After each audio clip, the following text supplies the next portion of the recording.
குளு குளுன்னு காத்து வீசுது. உங்கள் சத்யாவில் குளு குளு ஏசி ஆஃபர். வணக்கம். சர்வதேச போர் பதற்றங்களுக்கு மத்தியில் குறுகிய கால கடன்களுக்கான ரெப்போ வட்டி விகிதத்தில் எந்த மாற்றமும் இல்லை என்று ரிசர்வ் வங்கி அறிவித்திருக்கிறது.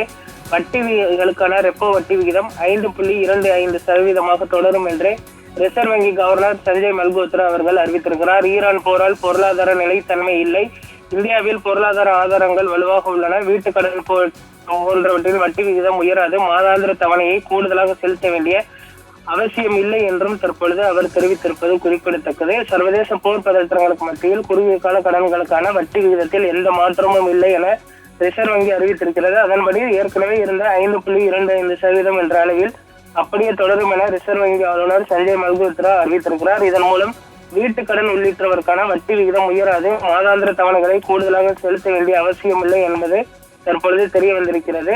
இது தற்பொழுது வீட்டுக் கடன் வாங்கி செலுத்தி வரக்கூடியவர்களுக்கு ஒரு நிம்மதி பெருமூச்சாக இருக்கும் என்றும் எதிர்பார்க்கப்படுகிறது. ஒவ்வொரு வருடமும் ரெப்போ வட்டி விகிதத்தை ரிசர்வ் வங்கி மாற்றி அமைப்பது வழக்கம். தற்பொழுது புதிய ஒரு நிதியாண்டு தொடங்கி இருக்கிறது. ஏப்ரல் மாதத்தில் இந்த ரெப்போ வட்டி விகிதம் உயரும் என்று எதிர்பார்க்கப்பட்ட நிலையில் தற்பொழுது எந்த ஒரு மாற்றமும் இல்லை என்று அறிவித்திருக்கிறார்கள்.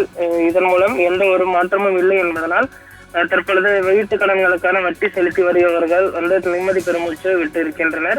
ஈரான் மற்றும் அமெரிக்க இடையான இந்த பொருளாதாரம் தொடர்பான ஒரு ஒப்பந்தம் விரைவில் கையெழுத்தமாகும். அதே போன்று தற்பொழுது அவர்களுக்கிடையான போர் ஒப்பந்தமும் விரைவில் முடிவுக்கு வரும் என்றும் எதிர்பார்க்கப்படுகிறது. இதன் பின்பு மற்ற வட்டி விகிதங்கள் தற்போதுக்கு உயராது என்றும் 6 மாதத்திற்கு பின்பு மீண்டும் ரெப்போ வட்டி விகிதத்தை மாற்றி அமைப்பது குறித்து அப்பொழுது ரிசர்வ் வங்கி முடிவெடுக்கும் என்றும் எதிர்பார்க்கப்படுகிறது.